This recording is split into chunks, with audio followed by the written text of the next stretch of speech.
sale in e-commerce. So welcome everybody. Today we are talking about achieving and maintaining ADA compliance for e-commerce websites. So a couple of quick introductions. Eli, if you could switch the slide there. Thank you much. So my name is Michelle Salerno, and I am the marketing director here at Celerant Technology. And here at Celerant, for those of you who don't know, we're a complete omni-channel retail software provider. So we provide point of sale, e-commerce, literally everything to run your brick and mortar and online business for retailers. And so we have 4 offices. Our main office is here in New York. That's where I work out of, although today I'm in my home office still in New Jersey. And then we have another office in Atlanta, Texas, and California. And I myself have been with Celerant, it'll soon be 15 years come this September. And Eli? Hello, everyone. Thank you very much for joining us today. Just to quickly introduce myself, my name is Eli Friedman. I am the Senior Partnership Success Manager here at accessiBe. For those who don't know, or even those who do know, we're the first and only AI accessibility solutions company in the world currently, and we basically make any website accessible within 48 hours and with literally 1 line of JavaScript code. We're extremely excited to be partnered with Celerant, which may all know especially is an industry leader in SaaS solutions like Cumulus and Stratus eCommerce. So this partnership is very powerful due to more consumer shopping online more than ever. So with an increase in online shopping and ensuring e-commerce sites are fully accessible to people with disabilities is becoming increasingly more important for retailers. So website accessibility is not only something that protects online businesses legally, but it enhances the business's reputation and boosts sales by enabling retailers to serve people with a larger demographic and shoppers that require some additional assistance. So go ahead, Chris, please. Yeah, hi, my name is Chris Simone, and I'm a sales executive here at Celerant. And hello to those of you who I have met in the past, and hello to those who I have not. We're really excited to have accessiBe as our partner as well. And just want to say real quick that you're going to love the boarding time to get this up and running. Is very, very fast. We're talking a few days. So I know that's something that isn't always easy to achieve in the POS world, but in this instance, it is. So yeah, I've been with the company about 5 years, and I'm based out of my home office here in Chicago. Yeah. So let's start Great, off. well, thank you. Go ahead. No, I was just going to say thank you, gentlemen. And Eli, if you can flip to the next slide. So I'll just go through our agenda. And so first we're going to look at what is web accessibility. And then we'll talk through what are the regulations, what are the risks, and then how you can achieve and maintain accessibility easily. And so with that, Eli is going to kick us off. I did just want to quickly say, we also are using accessiBe on our own website. So for our clients, you can just go to www.celerant.com. And when you scroll down, you're going to see the handicap icon on the lower left. And so because as we are partnered with accessiBe for all of your e-commerce sites, we're also partnered for our very own. And, you know, speaking from my marketing team and our experience, it was so easy. It literally took us about an hour. Well, it took 5 minutes just to put the overlay on the site. And then within an hour, my team let me know it was done. I checked on the site, which Eli will show you. And just like that, we were ADA compliant. So it really is that simple. And now I'll kick it to Eli, and Eli can walk us through and show us the product. Thank you very much for that lovely introduction by everybody. So let's start off with the basics. What is web accessibility?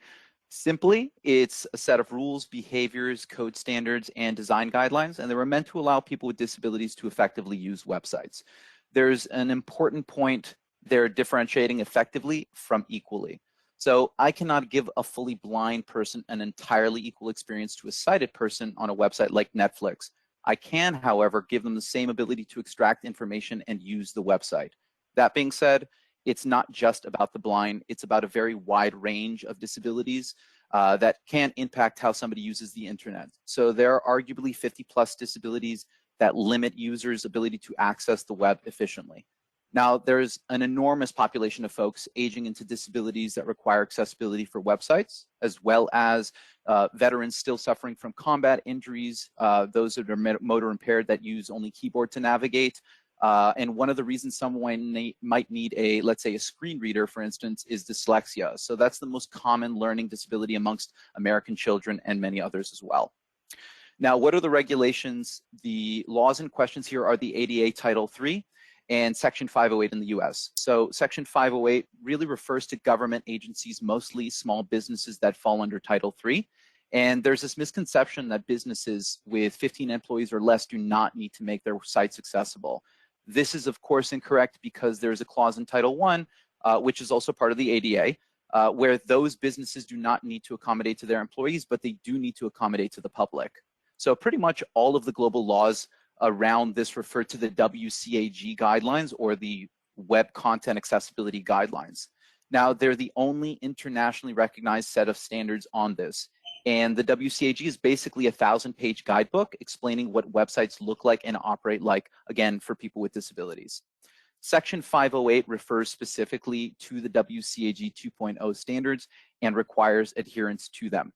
The ADA is an old law, it's a legacy law, and it's an extension of the Rehabilitation Act of 1973. It has not been updated that much. In fact, it doesn't say anything about websites in the letter of the law at all. So the DOJ released in a ruling in 2018 stating that websites are now considered places of public accommodations and must comply with Title III of the ADA, which means that they must be accessible to people with disabilities. They still didn't set any concrete standards in the law, but when the judge rules that websites become accessible, they rule that the accessibility be determined by the WCAG guidelines. I hope that that brings some consolation there. There's a great deal of, verbiage surrounding this that might be a little exhausting to read, but I can definitely cite some sources thereafter if there's interest in learning a little bit more about that DOJ's affirmation in late 2018. Now, what are the risks here? Lawsuits are actually becoming more and more prevalent as we move further into the digital age. Really dozens of law firms issuing demands every single day, millions of people who are being disenfranchised. So as you can see, 2019 tripled 2018 in the number of papers served. And we've handled more than 2,000 demand letters for our clients in the past year alone, just as an example here. This means that for every business hour in 2019 alone, there was a demand letter served. We see the same trend happening in 2020. Just to lightly elaborate on the types of cases that are out there, and you can check this out on your own, of course. So Guillermo and Robles, this is the Domino's case. So in October of 2018, so the U.S. Supreme Court rejected Domino's appeal to hear their 2016 lawsuit, Robles versus Domino's Pizza, about whether a blind man's failure to be able to order a pizza from their website violated the American Disabilities Act, the ADA.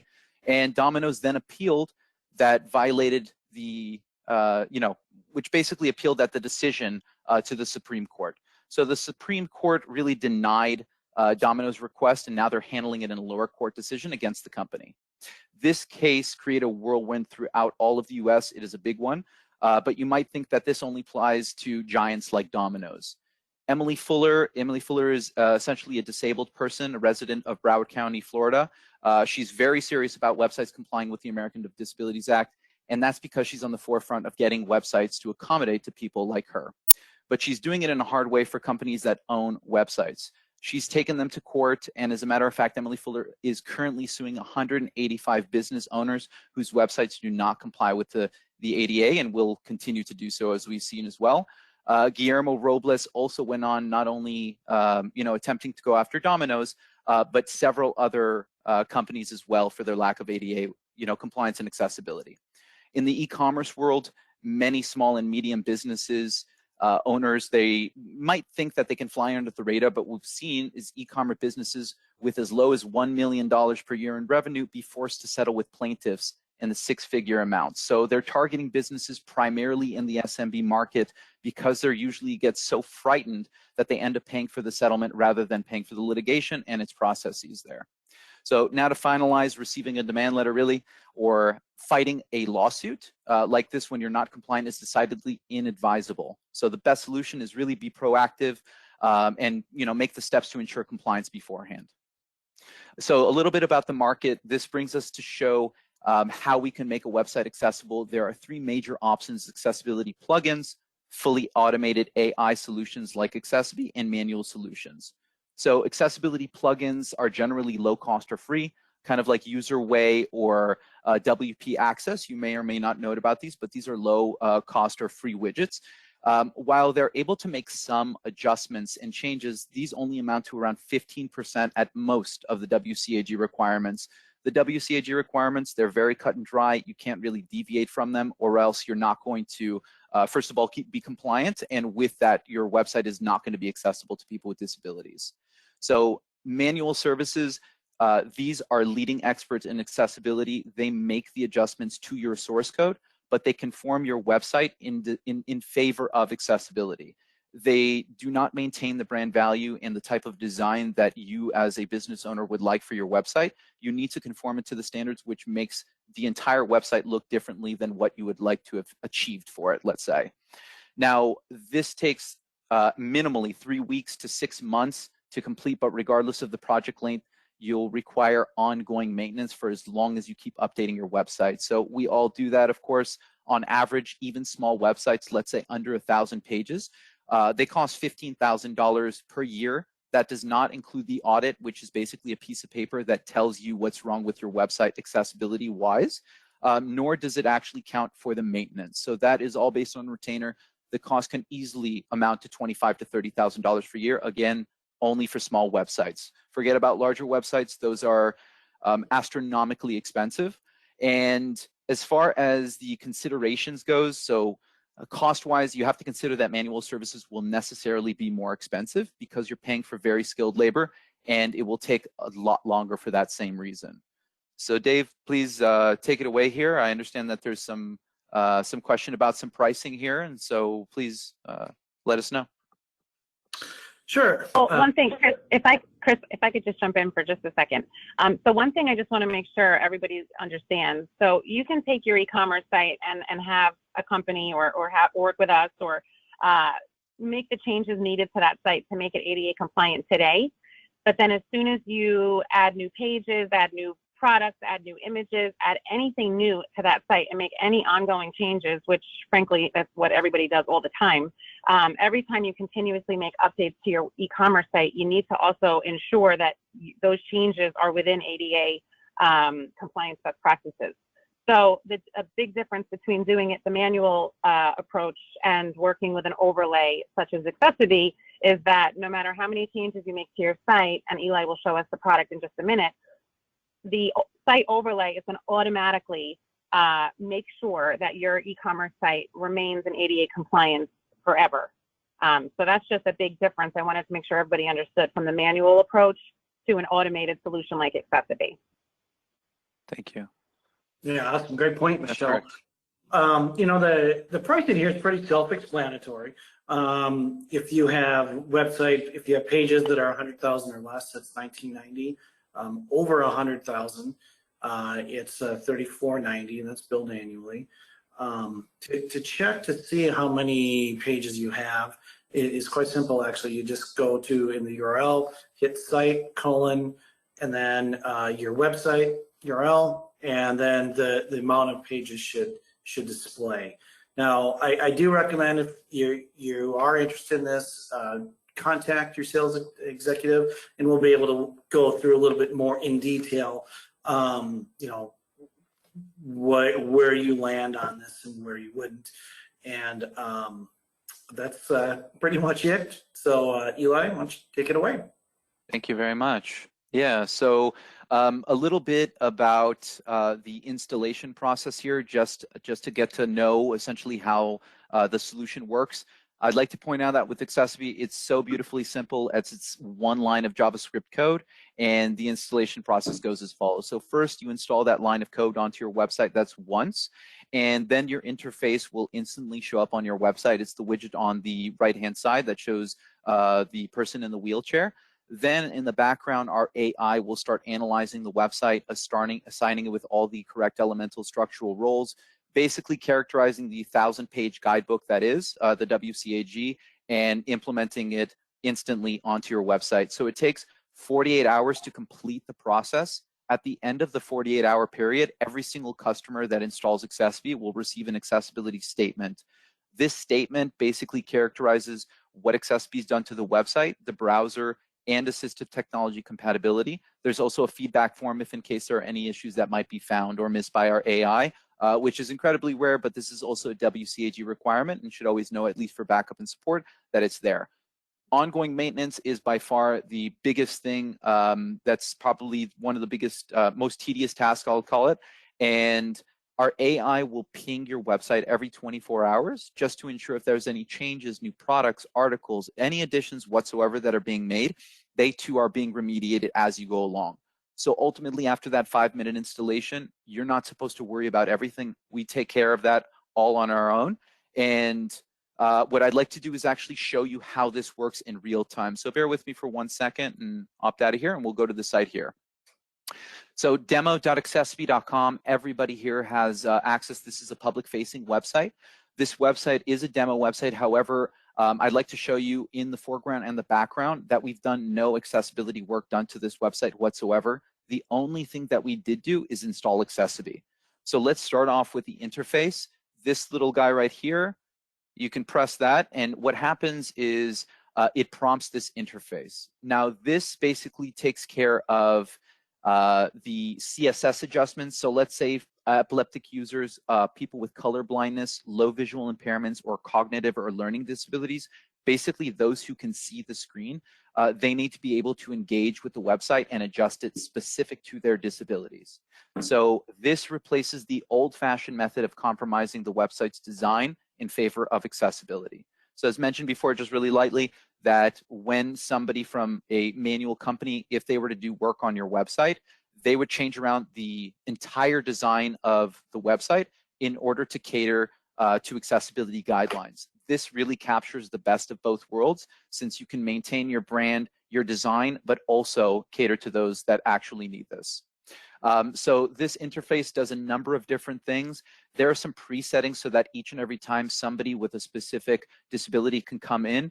These general presettings are pretty self-explanatory. They name them epilepsy safe profile, visually impaired, cognitive or learning disabilities, and there's a number of different things that come underneath those. These are basically presettings that are made up of all of these individual settings. So even if these by default are not as accessible as the user would like for them to be, they always have these other adjustments here. So for example, how would somebody use this when coming to a website with a low visual impairment? So if you see these spikes in this headline over here, this font type, if you will, might actually look unreadable or even smudged to somebody with low visual impairments. So by pressing the readable font button, it might be a subtle change, but this is a world of difference with somebody, for somebody with a low visual impairment. So this refers back to the default font and is now more readable to the user. You have things like content scaling, highlight of titles and links. You have font sizing, line height, letter spacing, and you also have some alignment adjustments. And going down here to the color adjustments, there is literally over 100 pages within the WCAG of color contrast ratios. This right here enables the user to pick any of the presettings like monochrome, light contrast, dark contrast, high saturation, high contrast, and low saturation. This just enriches the experience that much more. If they had other individual settings like text colors, title colors, and background colors, they can absolutely change those around as well if they like. Okay, now let me just reset these settings just so that we have a clean slate over here. You can easily reset settings at the top. And I mind you that anytime a user comes in and they make adjustments, it is saved to their cache. So that way, every single time they come back to your website, they don't have to relearn the technology, which is a great feat. Now, there are 50+ adjustments that come into here. I'll let you peruse those on your own when you'd like. You have at any time the availability to come into this website or, of course, Celeron's website and test it out. So the last one that I'll actually show you here is the online dictionary. So this is really for people with learning or cognitive disabilities, things that we all might take for granted sometimes, as easily opting in and out of tabs or other windows to learn certain terminologies or concepts, abbreviations, etc. So that's all linked in here In this online dictionary, there are several resources that it's connected to. You can check out things like binge watching. You can check out Oracle Whales, quantum physics, FHA. You can literally search for anything you want here. And that, again, just enhances the experience that much more. And it also enables the user to maintain that focus. And of course, to stay on your website, this is a huge factor for people with disabilities, is knowing your website is accessible so that they can stay on your website and enjoy that, the content and offers that you might provide to them. Now, let's opt out of this really quickly and show you the quick simulation for somebody that is disabled. Oh, excuse me. Let's say somebody using a screen reader only or keyboard navigation only to navigate. These are standard ways of communicating and engaging with websites and computers, if you will. So let's start off with somebody that's a blind user that's also using the keyboard to navigate. So the first thing that one will do when entering into a website is press the tab key, which I'm doing now. The tab key is the universal key for keyboard navigation only. The orientation needs to be left to right, top to bottom. So I just pressed tab. The first thing that came up was a visual confirmation. And what happens is if you have a screen reader turned on, you'll hear the screen reader invite the user to turn on accessibility mode by pressing Alt+1, which I'm doing now. Now, not all of you, well, none of you actually heard that. There was a chime that went off in my headphones here. That's to tell the user that it's been successfully turned on and they can now continue to navigate through the website. I will continue navigating through the website by pressing the tab key. So the first thing, it gives you an option to open the accessibility statement. It will, again, then read what's in the accessibility statement and what accessiBe does to your website. You also have another WCAG requirement, which is skip to the main content. This allows the user to go ahead and skip to all the content that they need without having to peruse through each element that's on the website. Now, if I continue to press through, it'll reach a quick navigation bar. This enables the user, again, just to peruse through the website and navigate easily, all with the keyboard only, as you can see that I'm doing now. If they wanted to opt out, they can simply press escape or press tab key to continue on. Now, as you can see, there is an emphasis around every single link. It will also access any type of element, whether it's a search field. It will also prompt collapsible menus, as you can see here. These are some of the features that essentially most website owners don't know that are issues, but they're notorious for being led to litigation because these are essentially where they fail in making their websites accessible. And you're not able to access the website, then it's really just a null point at that point. So you can continue on.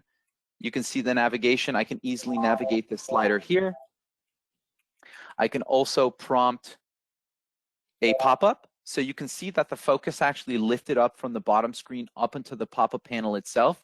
Here I can increase, I can decrease quantities, proceed to checkout, or continue by pressing escape. Now, it landed back on the original element that it was on prior to prompting the pop-up. Again, there are thousands of requirements. I'm just showing you some of the most prevalent ones that we really need to take focus on, and we really excel in remediating on the fly. Now, as again, the orientation needs from left to right, top to bottom.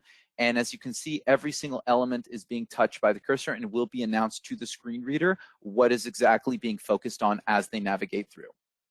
Now, the last thing that I'll show you, this is really where the AI comes in, and this is where all the magic happens, I'd like to say. So let's start off first and foremost with this image over here. So if everybody can see my console, you can see that this image source is correct, but there's no alternative tag for this image. The alternative tag for the image is a description of what is actually happening in the scene. This will be announced to the screen reader. So many of you might have, for SEO purposes, alt tags that are there. We will not override those, as we've taken into account that you've done that for good reason. But many customers have thousands upon thousands of products, pictures, and other things that need to be characterized and then to be translated to those assistive technologies that those users are using. Otherwise, they're inaccessible, for lack of a better word. Now, if I turn on accessibility mode by pressing Alt+1 because it's now turned off, let's re-inspect this image. So we utilize a couple different proprietary technologies to decipher what's going on in the scene here. The ones that I can mention are OCR and Iris. So OCR is optical character recognition technology, and we also have image recognition technology. What they do is they decipher what is in the scene of the image, and it also describes what embedded text that is found within the image, and also shows you or announces the functionality. So this is a live link. This will go to a separate page. And as you can see here, the alt tag has been assigned on the fly by our AI. It says extra sale, 30% off shop now, shopping, stock, and shop.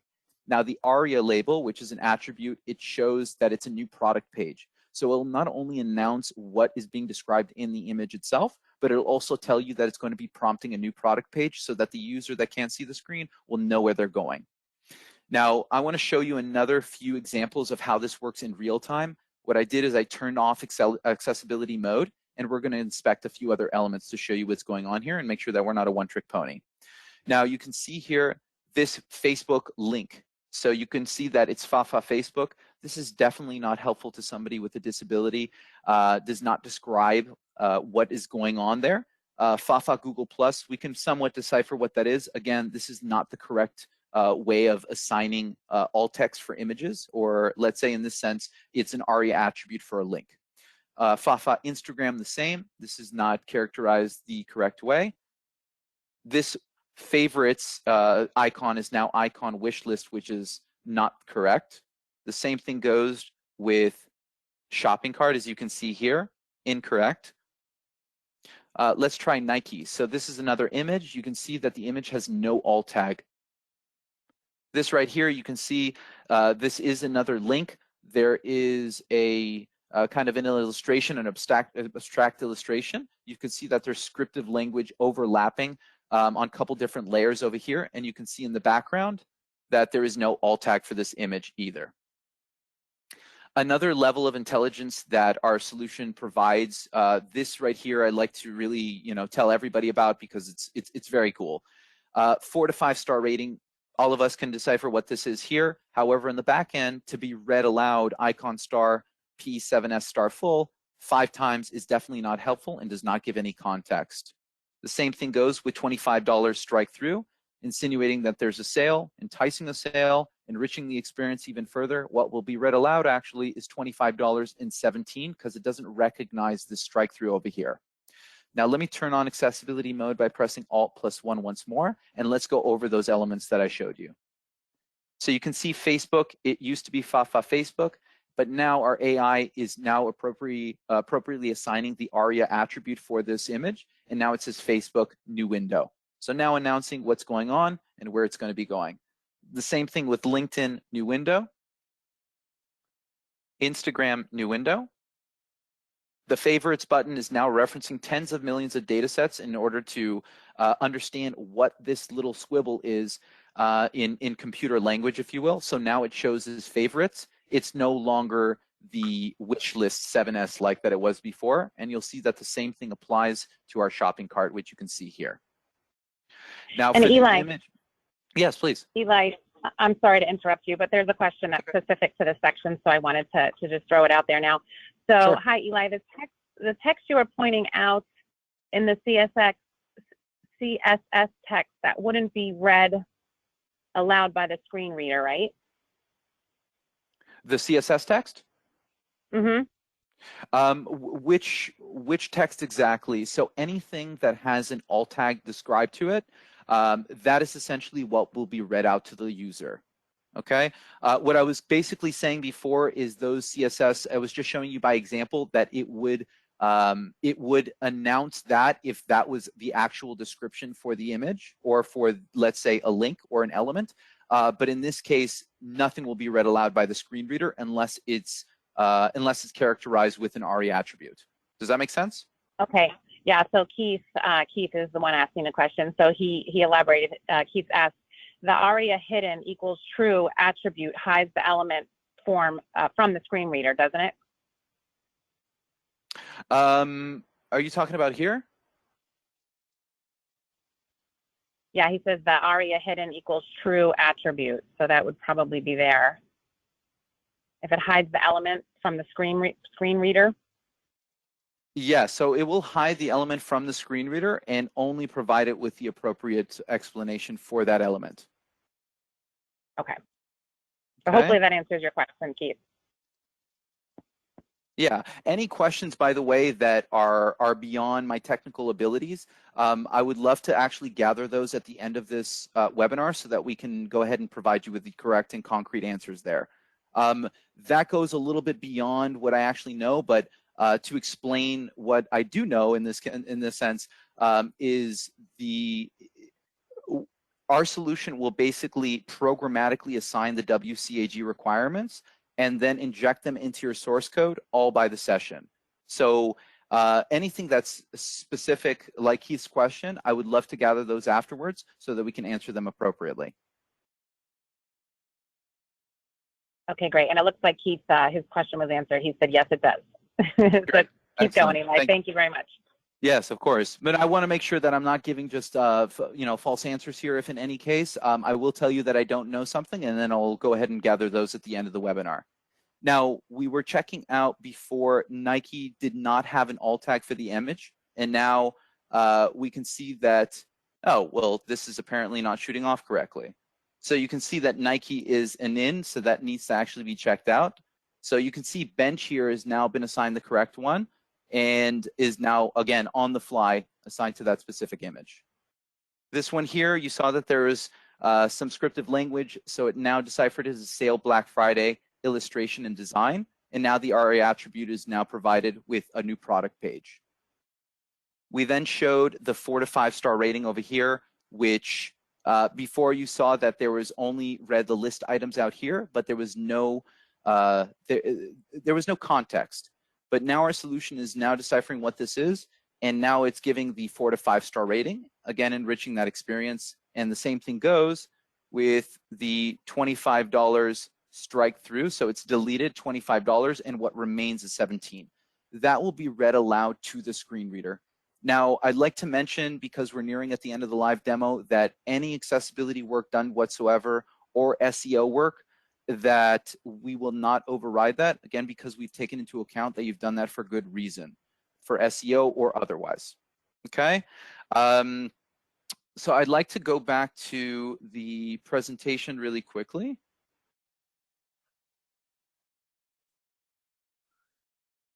Now, as far as well,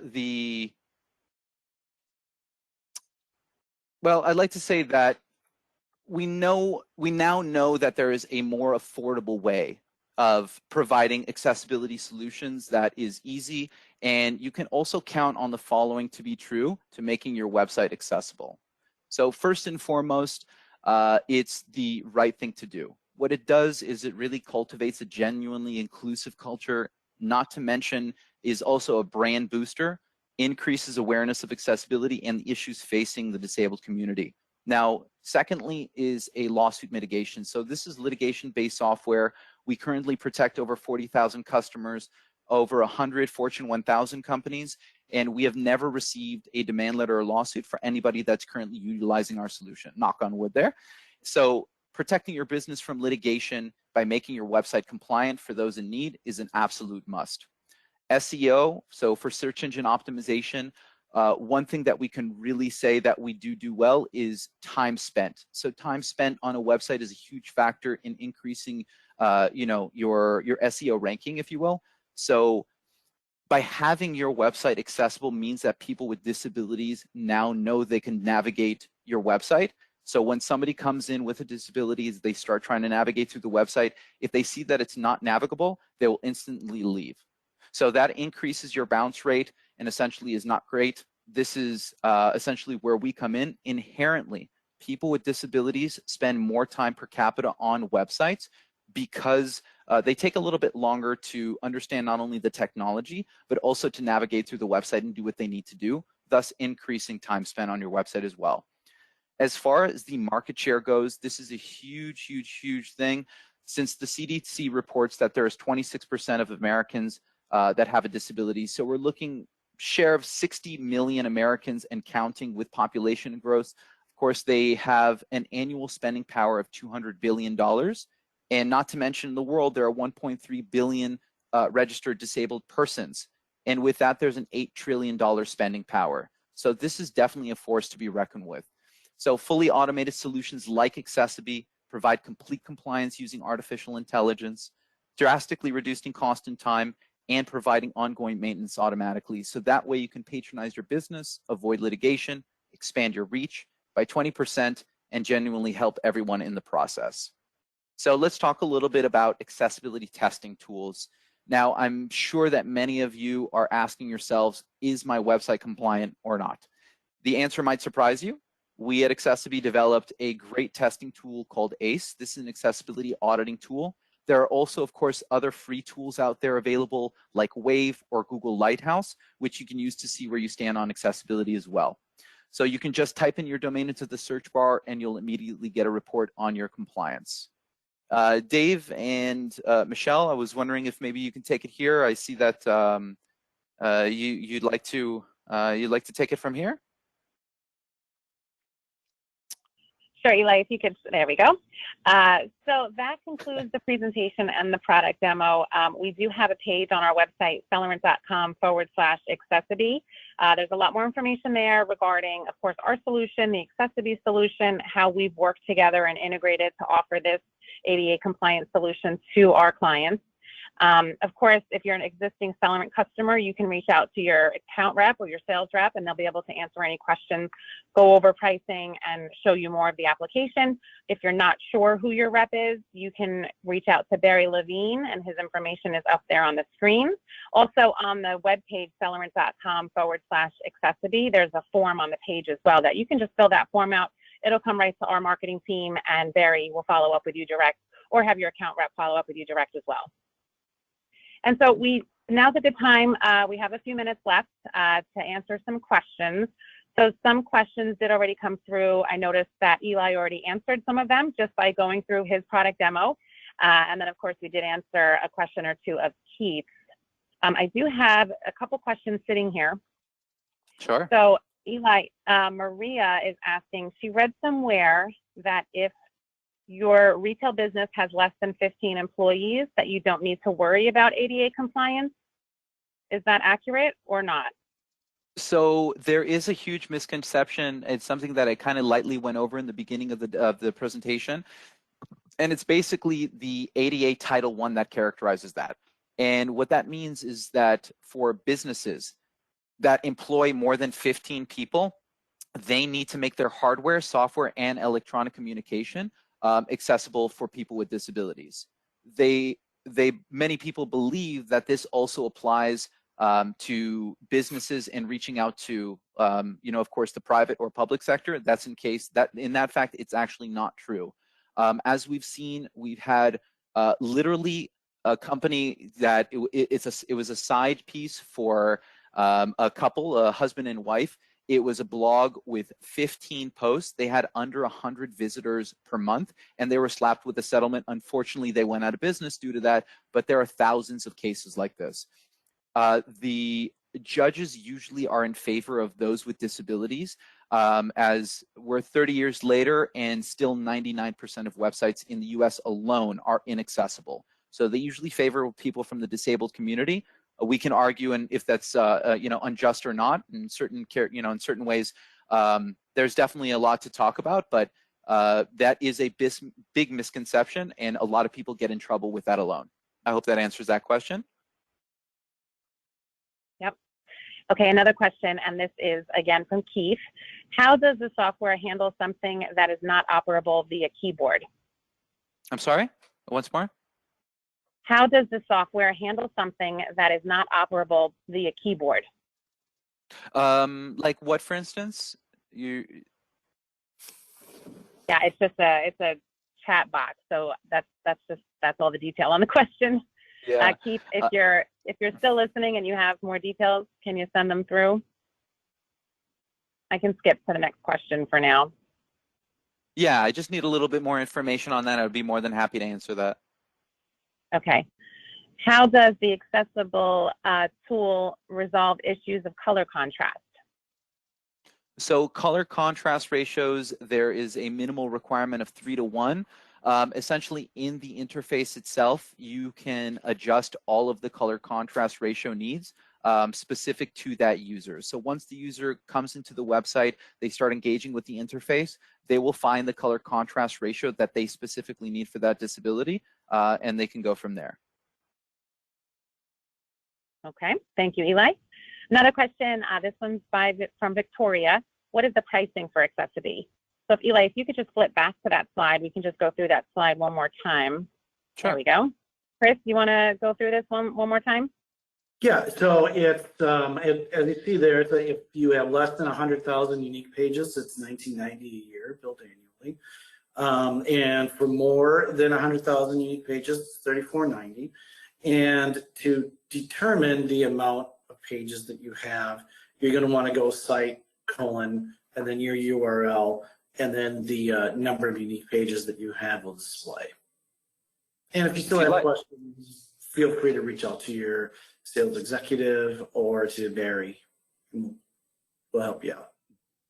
Yeah, if you're not sure and you can't find that tool to determine how many pages your website has, just reach out to your seller and account rep, and of course we'll help you through that and point you in the right direction and let you know exactly for your website what the annual cost would be. Okay, so it looks like Keith gave more details.